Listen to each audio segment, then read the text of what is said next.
Addunyaa keenya keessa manneen hidhaa baay'ee sodaachisoo akkasumas suukkanneessoo ta'an baay'eetu jiru. Ajaa'iba!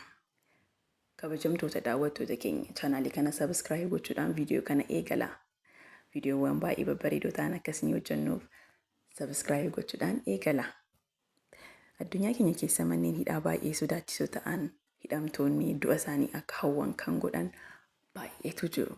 Maarree biyyoonni kun hidhamtoota baay'ee dhukkubbii mataatti ta'an gara manneen hidhaa kanatti darbachuudhaan beekamu.